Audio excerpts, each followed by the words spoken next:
Okay, I don't expect nobody to be here until 3 or 4 days after this is uploaded. So, if you have not seen it and you don't want to know what happened, do not tune in.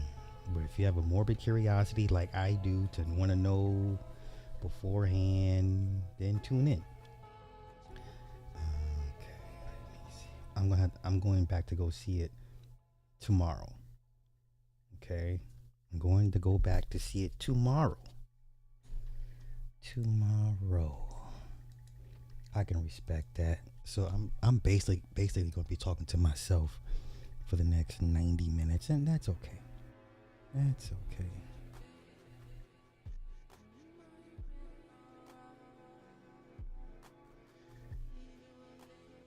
Okay.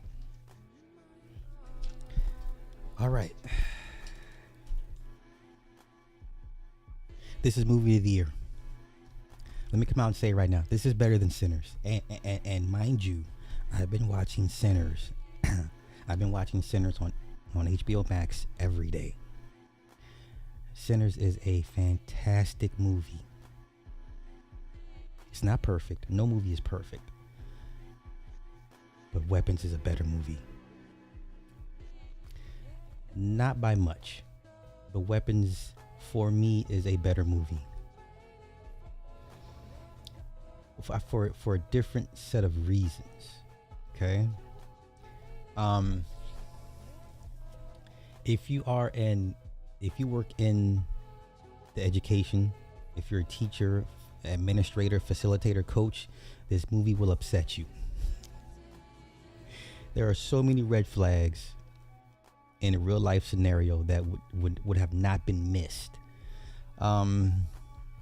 This was a very, very tense movie. The standout part, no, there's two, maybe three standout parts, but the first one that literally had the theater like, oh my God, is when Mrs. Gandy, she's following the little boy Alex. Now this movie is told from 5 different perspectives all at the same time. Josh Brolin's character is the dad, Mrs. Gandy, the cop, Paul, which is Mrs. Gandy's sneaky link side piece, and it's told from a heroin addict, and it's told from little boy Alex. 5 characters, all different vantage points, all culminating into this one event. Okay. The first, I think the most terrifying scene is when Mrs. Gandy fell asleep drunk in her vehicle in front of Alex's house. And it's literally in the dead of night. The door opens and out comes Alex's mom in this deranged state. What we thought at first was a knife, but it was scissors. And she's got this crazy herky-jerky walk, and she's walking straight to Gandy's vehicle, and you could just feel the tension. The music was disturbing. The music throughout this is disturbing. This is the same director that gave you Barbarian. Barbarian was another, I think, cult classic horror film that came out about 3 or 4 years ago, about a woman who had a secret or an alter ego in the back of her head, and she was in an abusive relationship, and her husband hit her in the back of the head, or she hit the ground and that thing came out of her head. So if you want to kind of get an idea of what this Zach Krieger does, Barbarian. Okay, anywho, so she's walking out with this herky-jerky motion. We thought it was a knife, and literally everybody in the theater is like, oh my God, girl, wake up. And then she walks to the driver's side. Of course, she's passed out. And then she goes to the back. And off camera, you can hear her open the door, the back seat. And we're like, oh, shit. Everybody's like, oh my God. And it was a pair of scissors. And she cuts off a lock of her hair. Listen. This movie should have been called Heat-Seeking Missiles. Because the children at the end of this movie Once the kids got active, it was over. Oh my god. The last 15 minutes is the funniest shit in a horror film you're ever going to see. Okay, but the plot. 17 kids go missing all at once at night at 2:17 a.m. leaving one boy. The parents, community, everyone's focused on the teacher. They blame her. People want answers. People are terrified. Okay, that's the main premise, and there's all these different little subplots, all these other little things underneath this ice, this glacier. Mrs. Gandy has a boyfriend who's a cop who's married. He has an alcohol problem. Martin, the counselor, he's gay, played by Benedict Wong, but they don't display him, but clearly they live in a house together, and clearly they're gay, whatever. The little boy, Alex, his situation is probably the most terrifying out of all the characters, because he's a little boy, and he's going through this ground zero. And then Aunt Glattis. Aunt Glattis, if you've seen the movie Long Legs with Nicolas Cage, this is like Long Legs vibe if it was a woman. She definitely gave me Nick Cage Long Legs vibe. You can't unsee it if you've seen Long Legs. This is probably one of the best, most descriptive uses of magic in a movie. Very, very well done. Hell, I even was trying to look up the number 6 on the bell. And only thing I could find with the number 6 on the bell in the Bible. Where are my notes at? Oh, so the number 6, like I said, I don't know what's in the mind of the director and the writer. I can only guess. But the number 6 normally is imbued with physical world imperfection. And then there was another underlying thing about the cordyceps. If you watch Last of Us, there's a virus or a fungus that infects all, and they all operate on a hive mind. Same thing with the cordyceps that infects the ants, right? The cordyceps infects the ant, and then it makes the ant go find a branch and just kind of fossilize, and it grows the fungus, and then it infects other ants, and that's how it spreads, and they all operate under a hive mind. So there's a theme of the cordyceps in this as well. Also, number 6 on the bell, numerology, love, harmony, balance, which is the complete opposite of this movie. Okay, now, what other characters am I missing? The heroin addict. Him and the cop have a crazy altercation. Man, it's a lot to unpack. So it'll be all over the place, but please forgive me. If you've seen the movie, let me know. Talk to me in the chat. If you've seen this movie, please say something. Jordan never carried a purse. Hey, what's happening? How do you say Guten Tag? Right? Or no, is it morning or night for you guys? But I appreciate that. If you've seen the movie, please let me know in the chat, because there may be things I've missed. All right. The kids are missing. Josh Brolin's character, the dad, is obsessed. He sleeps in his son's bedroom, in his bed. There's a fracture in his marriage, clearly. He owns a construction company. He's messing up on orders because he's so consumed with his son's disappearance. So the first viewpoint is Justine Gandy. And it shows her what she's been going through since the kids have been missing. She gets phone calls, people knock at her door. Somebody writes or spray paints the word witch on the side of her vehicle. Come to find out, it was the dad. The dad was stalking her and following her because he believes she knows more than what she's letting on. Okay, the first hour and 20 minutes is a slow burn. Okay, you have to be patient. You have to let this thing simmer. It's like a crock pot. You have to let this thing bake, basically. And then it gives you Paul's viewpoint, the cop.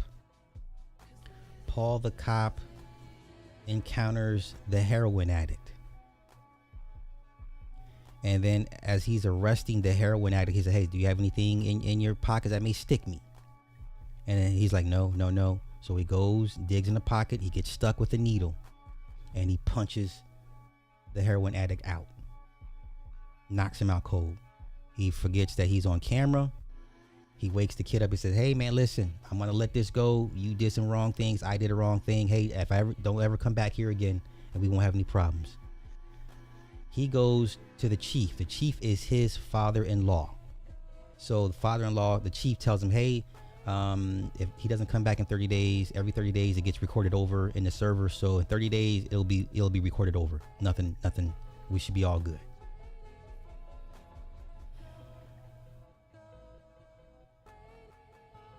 Wait, let me look. Let me make sure, because I want to save Alex and Martin's character for the last two depictions. Okay, the dad, Josh Brolin, he is incessantly obsessing over the footage, the ring cam footage of this kid running out. They're all running like Naruto. If you watch Naruto, they're all running like this. Everybody runs like Naruto in this movie. And so he's just, every day he's just watching this footage on repeat. So then he goes to the neighborhood and asks other parents who had ring cams of their kids running out in the middle of the night. There's one couple that comes across. So this guy is he works in construction, so he knows about latitude, longitude, angles, point of insertion points. So the way he tracked down the house that Alex lived in was pretty slick. He counted the steps of the other family's daughter, because the wife is like, he's like, hey, can I see the footage? And she's like, no. So he catches the husband. Justin Long makes an appearance. If you watch Barbarian, you know who Justin Long is.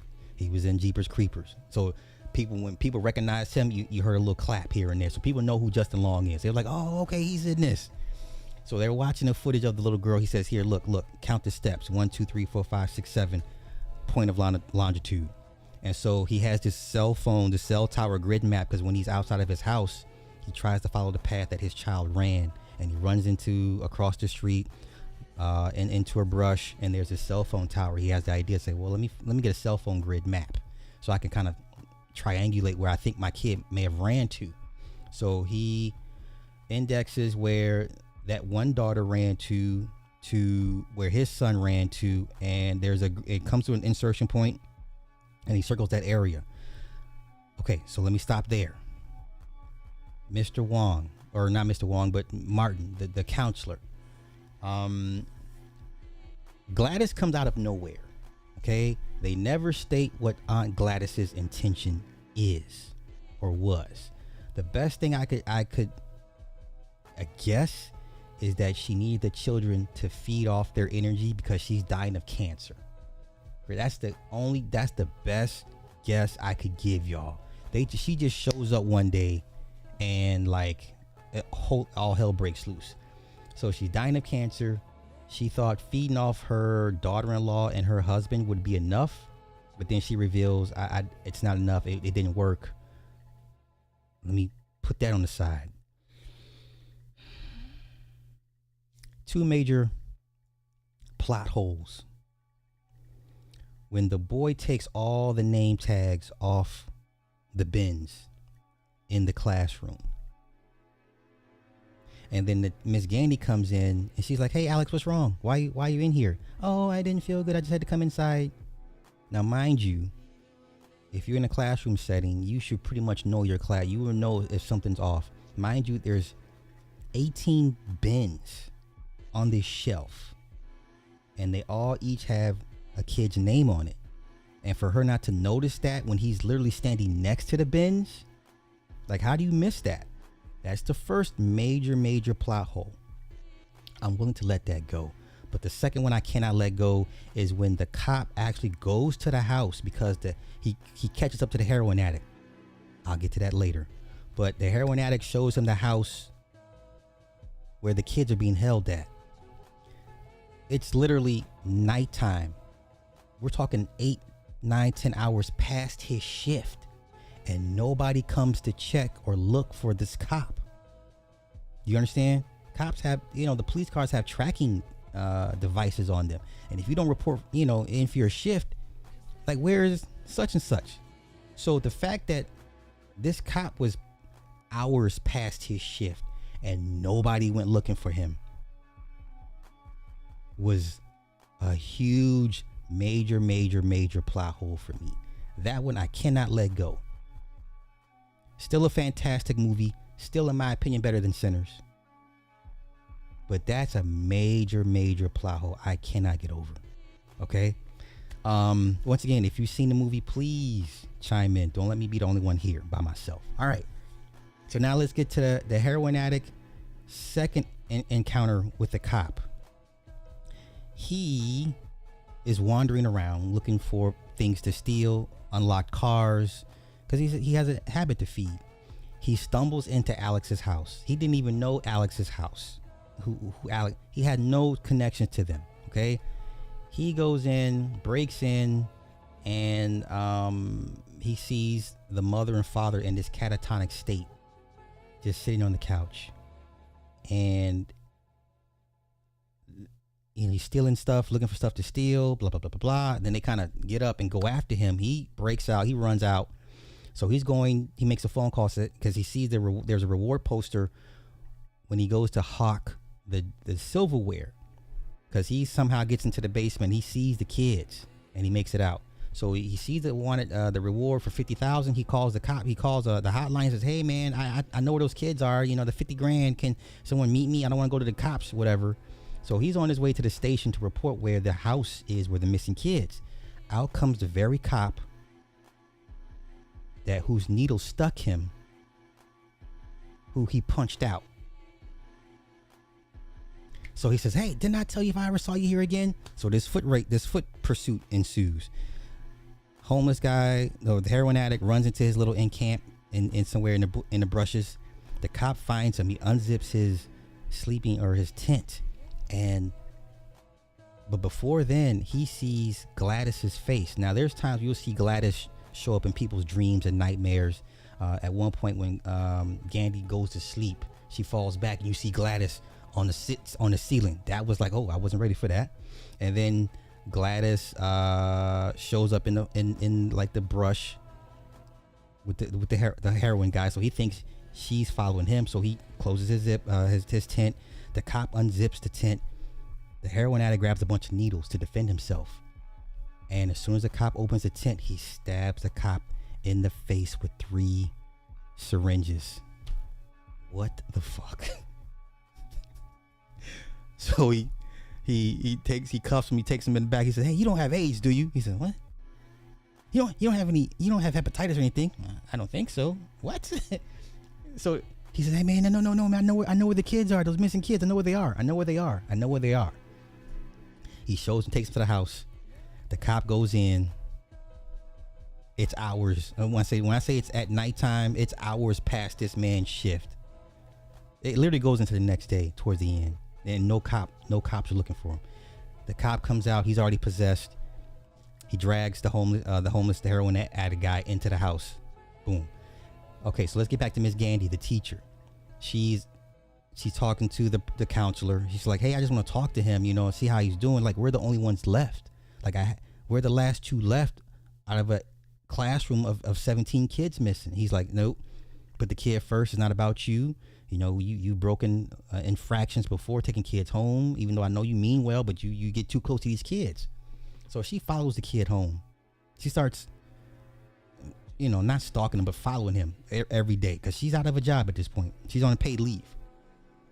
So she goes to the house. The house is, the windows are covered up with paper or newspaper, and there's a slit in the side of the window. There's an opening, and she looks in and she sees the parents on the couch, and they get up, and she's and then she runs away, right? Okay. Glattis shows up to the counselor's office. Matter of fact, let's just go into how Glattis interferes with Alex. So we'll tie Glattis and Alex together. So Alex has a happy home. Parents, mom, dad, everything is great. His dad calls him little X-Man. Calls him a little X-Man. Josh Brolin's son, the character, the dad, his son bullies Alex. Matthew, his son Matthew, is a bully. He bullies Alex. They're in the same class. So every day, hey little X-Man, how was school? Oh, fine, fine, fine, fine. He's a quiet kid. So he's like on the way from. He's like, your Aunt Glattis is having to come stay with us for a little bit. Who's Aunt Glattis? I never met her. I don't know who she is. He's like, I never met her either. But I see. It's been a while since we've seen her. But it's your mom's side of the family, and family's family, right? Because she's coming home to basically be taken care of to die from cancer. Gladys shows up.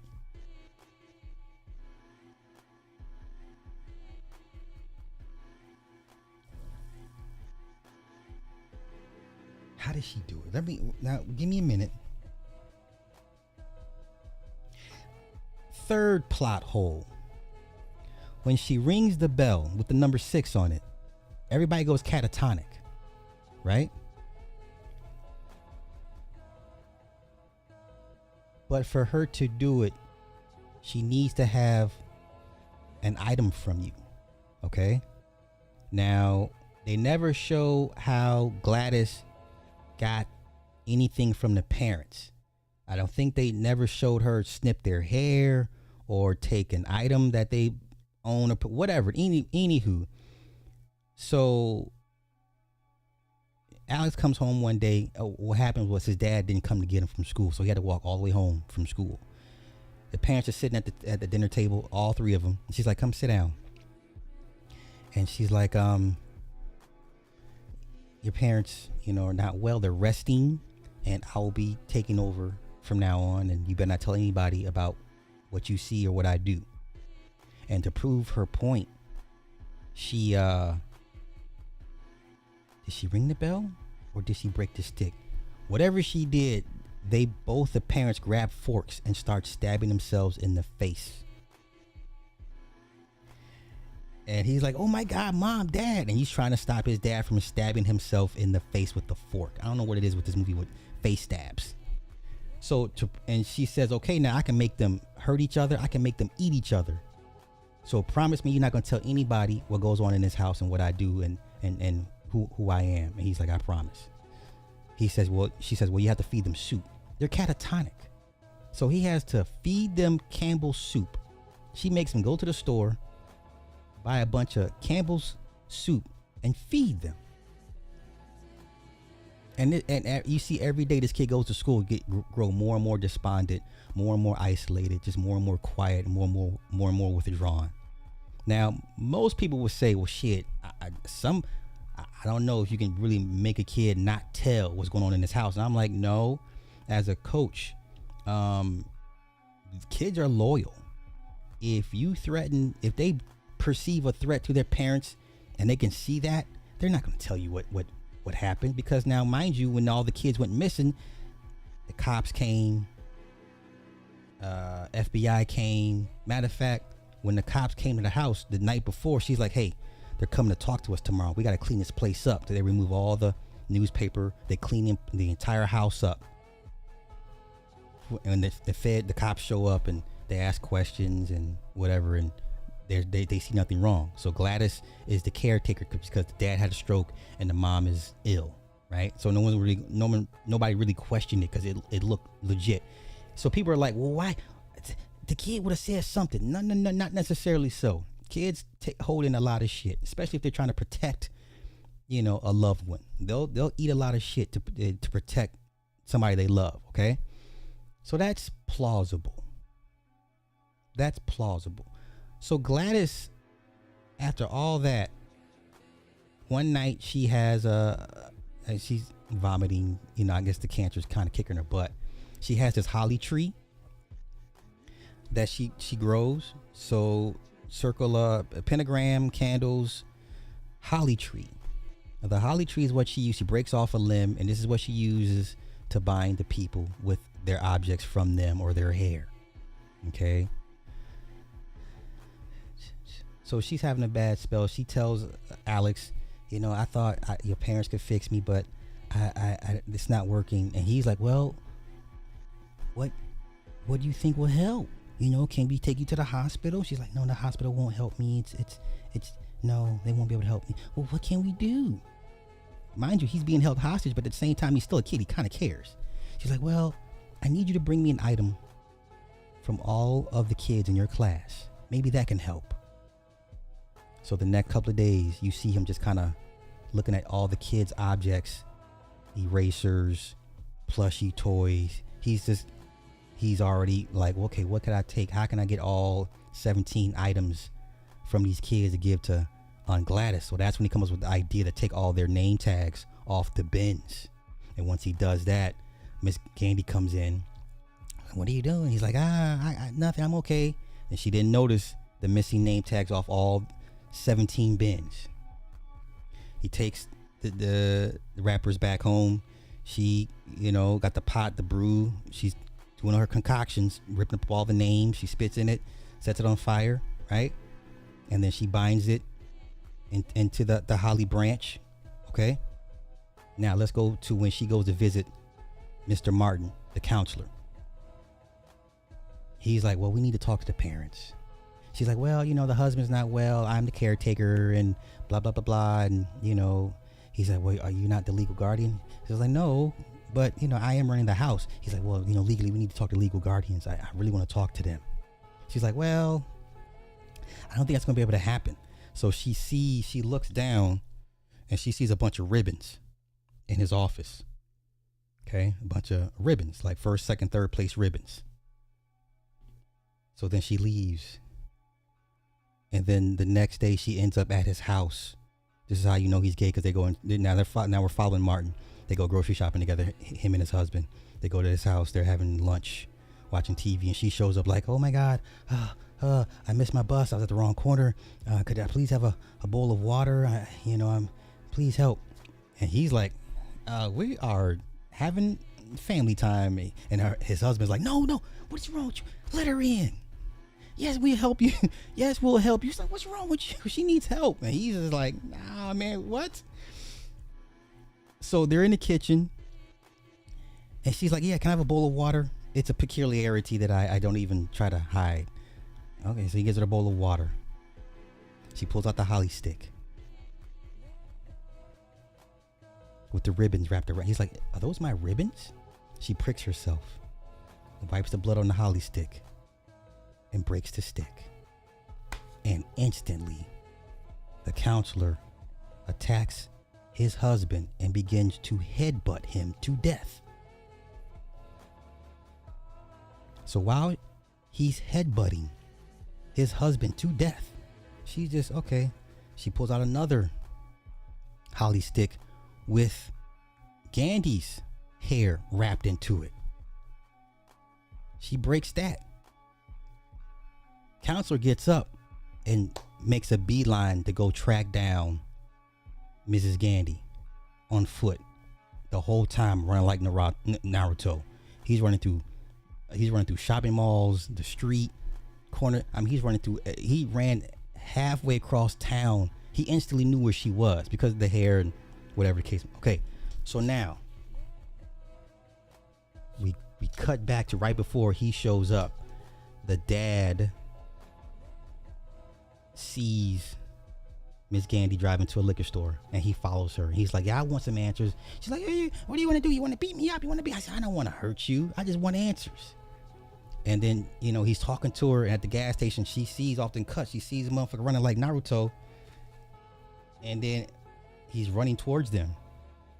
And this heifer is just like, just watching the whole thing take place. So then he runs up on him, knocks him out the way, and begins to strangle Gandy. So then the dad and Martin, he tried to get her off. He knocks him off, runs under the truck. She runs into the liquor store. His face is already bloody, brain sinew and all his, and his eyes are just all bugged out. He's got this crazy look. He runs after her into the liquor store. The dad throws him into the glass, into the refrigerator. She gets out, gets into her vehicle. She starts driving away, and here he goes off on foot down the street after her. Dad gets in the truck, follows the counselor, and he hits an intersection, and this lady just runs the counselor over. Instantly dead. He's dead, of course, right? The one part I did forget to mention is Paul's wife found out that he was sleeping with Miss Gandy. She followed her to a liquor store, threw alcohol on her. She's like, you don't know what you did. You don't know what you did, because he's a struggling alcoholic. He's he has alcoholism issues. And she's like, you don't know what you did. You made him drink. What's wrong with you? So she throws alcohol on him. Okay, that's another sidebar. Okay. So the counselor's dead. They go to the hospital. Gandy and the dad kind of patch things up. He's like, hey, listen. She's like, thank you for saving me. He's like, it's nothing. I would have, what was I going to do? Whatever. So he shows her his idea of how to triangulate where the kids went based off the two kids, his son and the neighbor's daughter. They triangulate a position. He has a circled fixed position. She's like, oh my God, that's Alex's house in the center. Now we get to the crescendo. And they go to the house. And they're sitting out there and parked out in front, down the street in front. And she's like, well, what do we do? They see the cop car, Paul. His car is there. It's dead middle of night. Once again, no cops looking for this guy at all. Okay? And she's like, well, what do we do? We go in there. I mean, there's a cop there. Do we go inside? We wait. And he said, we wait. And then the cop walks out. And she's like, oh my God, that's Paul. He's like, you know him? She says, yeah. And he wave him in. And he goes in the house. They go in the house. And they go in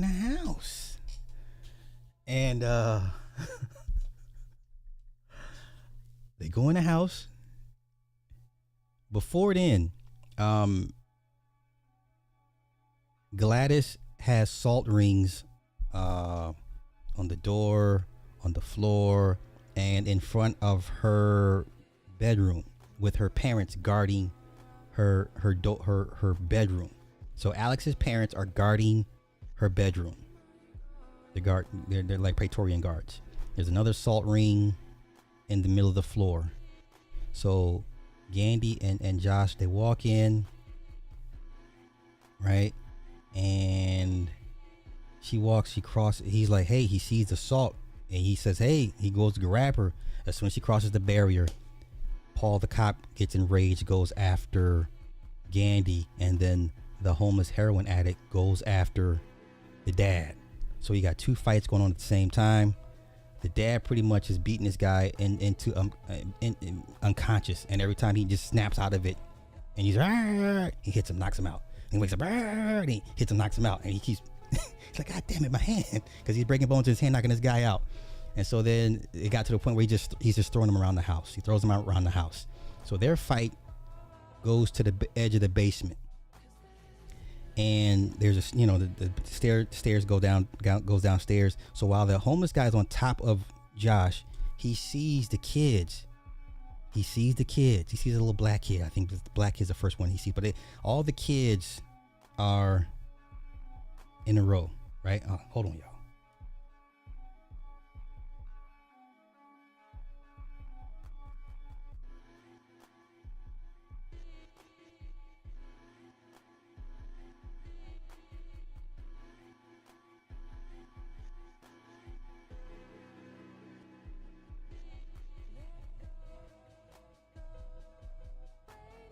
Wait, let me stop there. Let me go back to the kids. How she got the kids out the houses. So after she makes the concoction, spits, fire. Okay, so then she breaks the stick at 2:17 a.m. and all the kids all at once get up and literally run through the neighborhood to make a beeline to her house. So you just see all these montage of shots of them running. It means dead of night, and they're all Naruto running, and they all run into the house, into the basement. So Alex has to not only feed his parents soup, he has to feed all 17 of his classmates. Okay, so let me get back. Okay, so I just want to get that part out the way. I forgot to mention that part. Okay. So we go back to the cop, Paul, and he's strangling. Literally, he has her up in the air, strangling Mrs. Gandy. Mrs. Gandy gets a potato peeler and starts peeling the side of his face to get him to stop. She peels off 2 chunks out the side of his face. She finally grabs his gun, which happens to be a Sig Sauer. Given all the Sig Sauer controversy, I was like, oh, that's a Sig, huh? And she shoots him in the throat. It no effect. He's still strangling her. All this blood is gushing out of his neck. And then she finally hits him with a headshot. He goes down. And then she goes to help the dad, and she shoots the homeless guy in the head. So then after that, Mrs. Gandy walks off. The dad goes down the stairs and he starts looking for all the kids, looking for his son. Matthew, trying to identify which kid is his. Okay, so okay. Okay, meanwhile, back upstairs, Alex crosses the threshold, the salt barrier, and the parents go after him. So now it's a foot race through all these rooms. The parents, they're trying to, kill their kid. And they're busting through the doors, right? And somehow they do a circle about, he ends up in her bedroom. And this smart kid, he sees the holly tree, he breaks off a branch, he grabs her wig, and then runs into the master bathroom. And then having the wherewithal, while they're trying to break in, he wraps the hair around the branch and then breaks it. Meanwhile, Mrs. Gandy, or Aunt Glattis, right? Where's Aunt Glattis at this point?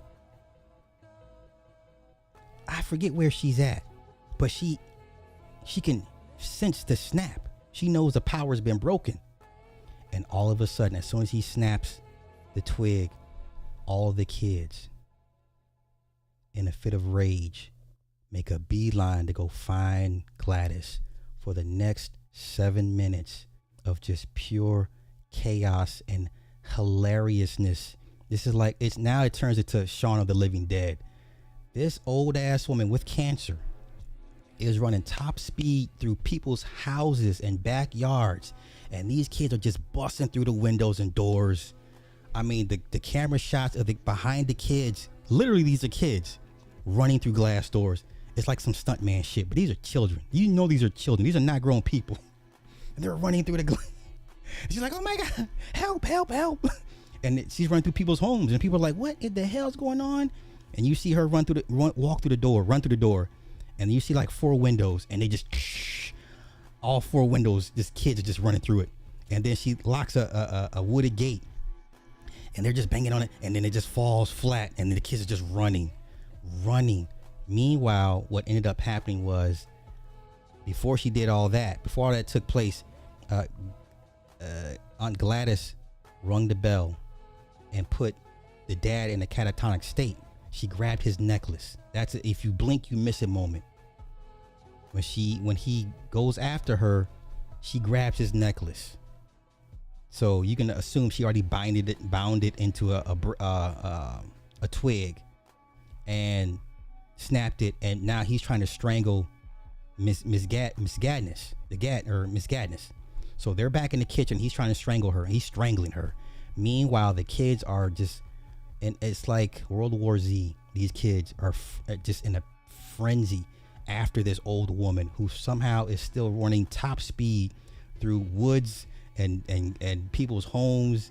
There's a shot of the guy mowing his lawn, and you look down and you see her right between the houses, and he looks and you see all these kids, this slew of kids is running after her. It is pure comedic gold. It is so funny. So they finally catch her. The one little girl who's been on her the whole time finally jumps on her back. They all get on top of her, right? So we're thinking, okay, if they kill her, then that breaks the spell, right? It would stop the dad from strangling Miss Gladys, right? So yeah, they're all on top of her, and they literally pull her into pieces. They grab a hold of her mouth and just stretch it wide open. Remember that scene in The Walking Dead? Everybody hates Chris. Remember the kid got caught up in the telephone booth, and he was like, "Don't hit," and they grab him and they just rip his mouth up. That's exactly what happened here. They split her mouth apart, jaw from the skull. They rip her arms out. They're pulling out intestines. I mean, they're eating her. The blood sprays on these kids. I mean, hits them in the face, and they're just like, ah!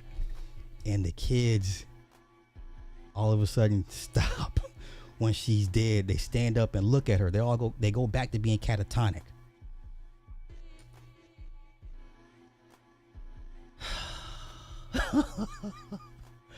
And so that did the trick. So then all of a sudden, I believe that stopped the dad from strangling, because he's about to strangle. She's about to pass out, strangling from Miss Gaddy. Right? And what else happened? What else happened? Is that it? That's it? There might be something else I'm missing in between those scenes, but the 7 minutes of them chasing her, I mean, hawking her down, pure comedy gold. I mean, we are laughing our asses off. Like, you see these little kids jumping through glass windows, the most funniest shit. I mean, the little black kids, the little white girls, the little white boys, you know, it was pure comedic gold. I mean, I was like, I would go, I'm going back just for that scene alone. So everybody's catatonic. The kids are catatonic. So back upstairs. Now, mind you, it didn't work for Alex's parents. While all this is all taking place, the parents are still trying to kill the kid, their son. What happened? Who's seen this? Who's seen this? Okay, remind me, what happened? How did he get his parents to break this spell? Because I'm legit have a brain fog right now. Mind you, they're all outside, like we're talking like 4 or 5 blocks down the street. The kids with Aunt Glattis. The dad and Miss Gaddy in the kitchen. Alex and his parents are upstairs. Yeah, but how did? But no. How did he break the spell for them? Was it her? When she died, the kids went catatonic. Oh wait, so everybody went catatonic when she died, right? When she died, okay, gotcha. Thank you. Okay, so the moment she died, everybody goes catatonic. Okay, right. So yeah, he's hugging them. They're still like, they still got fork wounds in their face. The dad goes, grabs Matthew, starts walking him home. This whole time, another plot hole. 4 plot holes. 4 plot holes. The 4th plot hole in this movie is who is narrating this story. It's a kid, a little girl narrating this story. So it can't be one of the kids that was a victim. And it wasn't Alex. So who the hell is this kid narrating this story? So what ends up happening, they kind of really gloss over the last 2 minutes of when they find the kids. So the dad takes his son home. The narrator says some of the kids after a while begin to finally speak and talk again. Not all, but some. Alex is with his other auntie in his new foster parent is his auntie. So he's in another town or city away from all of this. His parents, I guess, are in some type of psych ward, and nobody can figure out how to reverse the catatonic state that everybody was in because of her. I'm going to assume it was the bell. Okay, because the bell was what got everybody. That's what put everybody in the state. Well, at least for it took place for the counselor. That's the only time you ever see her use the bell is for him. So I'm going to assume it had to be for everybody else, because she pulls the bell out a bunch of times. She never rings it. She only rings the bell for the counselor. So I'm going to assume that's what put everybody in the state in the state of possession to begin with. So I'm guessing in that universe you would have to find the bell and ring it to bring them back out of it. I'm assuming they're already talking about a sequel for this. I'm here for it, but Zach Krieger is going to work on a Resident Evil reboot movie. So after that, he'll begin to work on the weapon sequel. This movie should have been called Heat-Seeking Missiles, because once those kids, that was the best part of this movie. The kids, literally. Did I miss anything?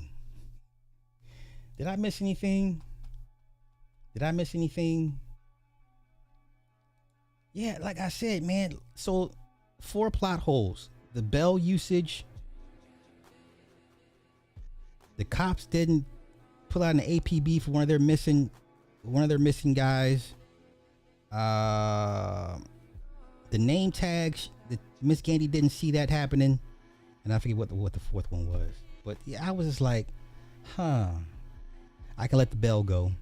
I can let the name tag go. But the missing cop, I can't let that go. We're talking hours. We're literally talking into the next day. This man's been missing for close to 24 hours from his shift.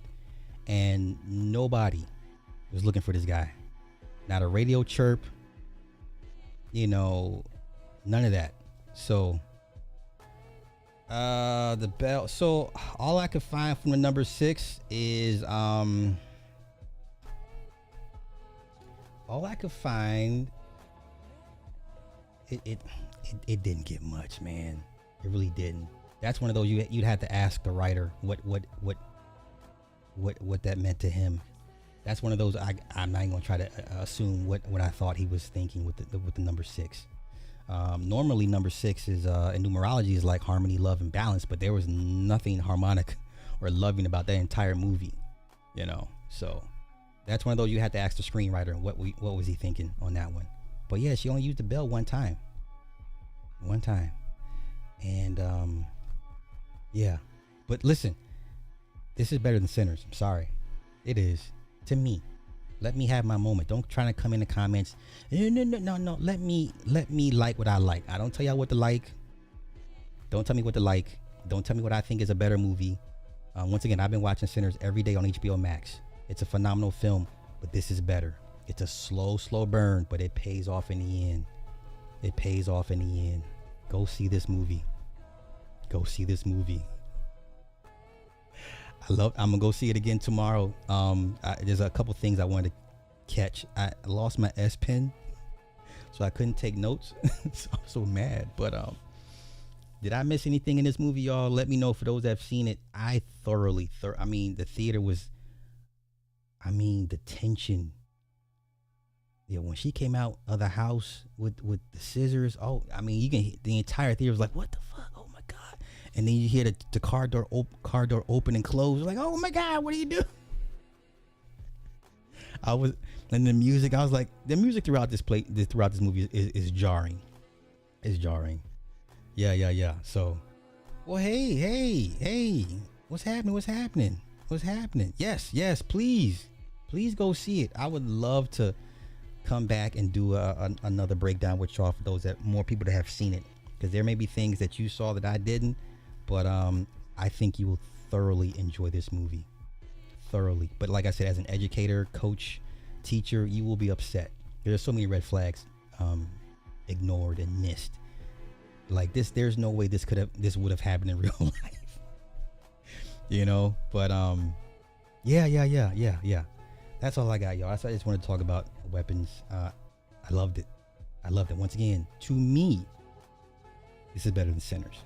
Not by much, not by a whole lot, but it's maybe 3 or 4 points better than Sinners to me. You know, when was the other time she used the bell? The only time I remember is when she was in the kitchen with the counselor. I don't recall her using the bell a second time. But let me know, because it was a lot to take in. Like I said, the first hour and 20 minutes, man, there's so many things you just got to pick up on, because it's such a slow burn. On the principal and the second when she called the kids.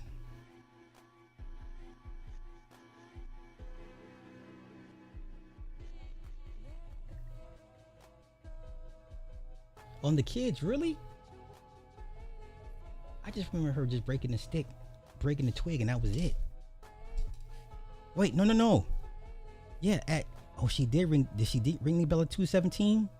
Whatever she did at 2:17, I don't remember. I'll go back. I'll take your word for it. At 2:17 is when the kids got up and just all run down the street, and you see all these montages of kids running. Like one shot, one kid. Another shot, another kid, and then as it pans out, and then 3 or 4 shots into it, now you see the whole group, the whole flock of kids running. It was creepy as hell. She went to the porch. Okay, good eye. Okay, right on. Listen, I've been a fan of her since Ozark. I've been a fan of her since Ozark, so she does not put in a bad performance.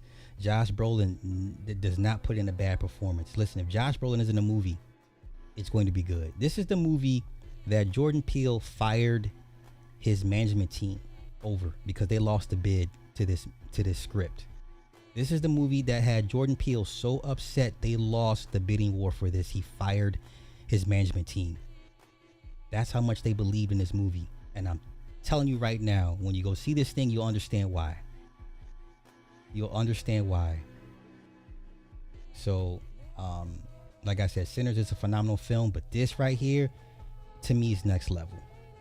Not by much, but it's definitely like, whoa, that Weapons movie, man. Wait a minute now. Yeah, because because the whole time, until Glattis shows up, you're like, how? It turns for the first hour and some change, it's a mystery. This whole time you're trying to figure out, well, how the hell did the kids, all you do is see ring camera footage of these kids run off in the middle of the night, and you're just like, how, what? And until Glattis shows up, you have no clue.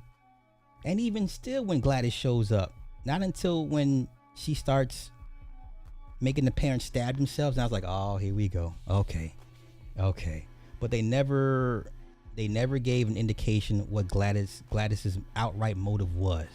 It's leaving you to assume she's going to feed off psychically off the kids, but they never give a clear-cut reason why she shows up per se and why she needed 17 kids. It's more speculative than anything. So, yeah. So, all right, I'm gonna get out of here. Oh, what did I give it? 8.5. 8.5. 8.5.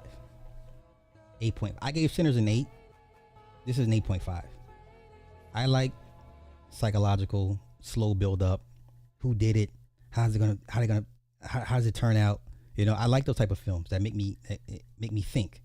Not saying Sinners is not something for you to think on, but this one is like, okay. And then plus, we're all into the occult and stuff like that. So I appreciate those type of movies, the magic and shit. And when you see her have the tree, you already know what time it is at that point, right? Because she's got the tree in the middle of the candles or whatever. And you think it's a bonsai tree, but when she breaks off a twig and you see the points come out of it, it's like, oh, okay, Hollywood tree. All right, gotcha. Yeah. That's not good enough, man. And yeah, that's speculative. That's a weak plot point. Because if two grown folk couldn't fix you, 17, I get it, the youth, young energy, I get all that. But 17 kids, you should have been. Maybe that's how she was able to run so fast from the kids to begin with. I don't know. Yeah. The cordyceps. I hear what you're saying. It's still that's a real weak plot point for me. I'm not gonna nitpick this thing to death, but that's what I was assuming, that she needed to feed off the kids, But I sometimes like clear cut motivations. I don't like to have to think or be like, All right, so I'm out of here. I got stuff to do. So, yeah, I definitely want to do this again. So if you haven't seen it,